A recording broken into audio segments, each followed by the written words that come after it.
So what the hell happened? Was it the actors' strike? Was it the writers' strike? Was this always part of the plan? We finally have the ending to the Mission Impossible franchise, and overall I would say that this has been a consistently great franchise, especially when you look at the movies post Ghost Protocol. I think everything from Ghost Protocol on forward has just been steadily getting better and better each time. It has been a really rock solid series. We have this fantastic cast, and we have these stunts, and we all know Tom Cruise loves to do all his own work whenever he can, so it really shows when you watch these movies the labor of love that he and everybody is pouring into these movies. And although I'm well aware that this series has never been really too realistic, let's be honest, but I just felt like in this movie in particular, it was just bringing me back to watching one of Pierce Brosnan's later entries in his series. Remember the Pierce Brosnan Bond movies, how they just really jumped the ship and started moving into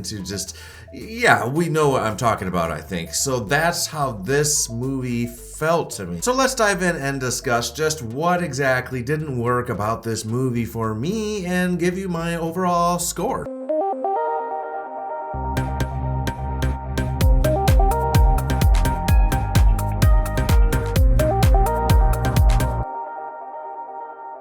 Every Mission Impossible movie, just like the Bond movies, they always have like a cold opening, you know, a big scene that's supposed to set up what to expect for the rest of the movie. It sets the tone for what you're going to be getting. And I would say that this movie's cold open, or whatever you want to call that thing, I think it's called cold open. Well, this movie's cold open does set that same tone. It tells us exactly what kind of a movie we're going to be getting. We're going to be getting a movie that's a little bit higher in the campiness, really jumpy editing, and some messy storytelling. Mission Impossible: The Final Reckoning stars Tom Cruise, Hayley Atwell, Simon Pegg, Ving Rhames, Isa Morales, Pom Klementieff, and fuck it, you know, this movie has a big cast. You can look that shit up on the web. Now I really want to start right away by talking about this movie's time jumps, because I felt like the time jumps in this movie were jarring and unnecessary. You see, I, like you guys, I had no idea what to expect with this final movie, with Dead Reckoning Part 2,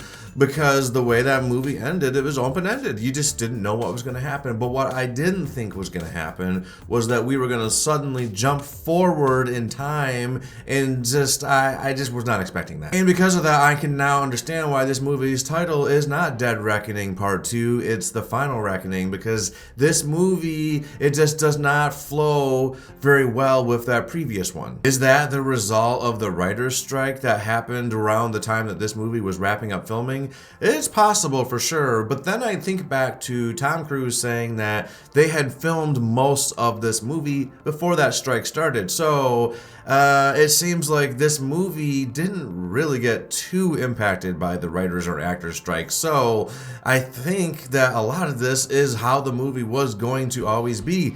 And that's a damn disappointment, because it makes me wonder what happened to the writers in between these two movies. Did they do some serious drugs? Because their whole style just pivoted so drastically. It felt to me like there was actually plans in someone's head for this to be a 3-part series ending. It seemed like we were supposed to get another movie. We were supposed to get Dead Reckoning Part 2, but then we fast forwarded to this movie, The Final Reckoning, and that results in things feeling very rushed. It feels like we are playing catch up a lot of this movie. It definitely seems like they are just trying to rush to this finale because they're like, this is the last movie, we've got to get there, so we're gonna have to jump a bit just to get the story where we need it to be, and I just didn't really jive with that. Now, I really did love Dead Reckoning. I thought it was awesome. I really enjoyed that movie. It had me extremely pumped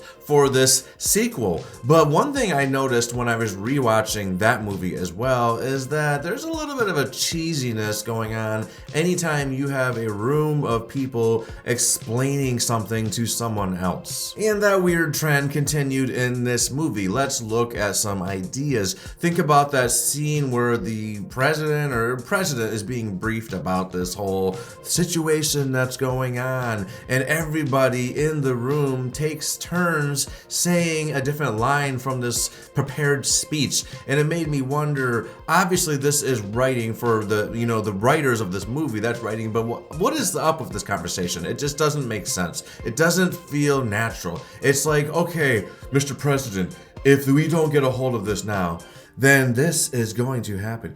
And if it does happen, we're going to have World War III, and 3 would not be good because that would be worse than 2. And if we do, you know, it just felt like, what are the odds? These conversations feel so staged. The acting and the performances in this movie continue to be excellent. Tom Cruise and all of these actors are really rock solid. They have gotten to know these characters so well that it's just kind of like breathing at this point for them. And I really love that bond between Ethan, Benji, and Luther. It is a critical part of this series.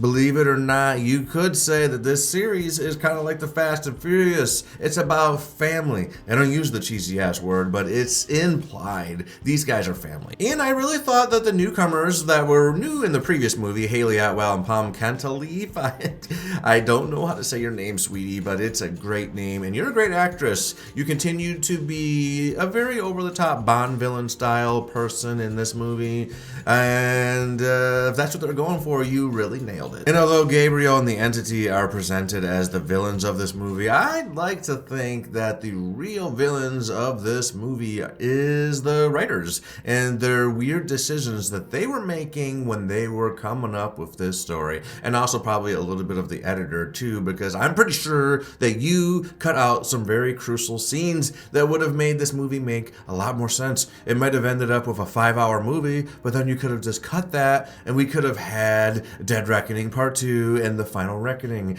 I know you did some nonsense, I can just tell. We get lots of flashbacks to the previous movies in this movie, which at first I thought was cool. It was kind of nostalgic. I'm like, oh my god, look how young Tom Cruise and Ving Rhames and Simon Pegg all looked all those years ago. It was great nostalgia bait and I was really into it. But then they kept showing these clips over and over again throughout the beginning of this movie. Actually, you could really say that the first, good chunk of this movie is just a bunch of exposition dumping. It's like saying, okay, we know that movie ended up taking longer to get out to the audiences than we really intended, so in case people forgot and they didn't recently watch Dead Reckoning, let's throw all kinds of member berries at them and just constantly show them these little clips to remind them of the movie that it was only a year and a half ago. I don't really know if they needed to hold our hands quite to that degree, but they held our hands during the first parts of this movie for sure. It definitely felt like they were giving us flashbacks and image dumps. But I don't really act like this movie is junk. This is still a truly awesome popcorn flick with some fantastic scenes. In fact, I really enjoyed that scene in the submarine. It was really immersive. It kept me very on the edge of my seat. I liked that scene. That was a great scene. The ending scene that has the biplanes, I don't know about that scene. That scene was like, all right, I guess, where's his hammer? Where's his cape? That's what I was wondering. He's clearly, at this point, a fucking superhero. Overall, I was kind of let down to this movie. I had very high expectations going in. I loved the previous movie, Dead Reckoning. And so when this movie started playing and that fast-paced jump cut nonsense started, I was like, whoa, what the hell's going on? It reminded me of...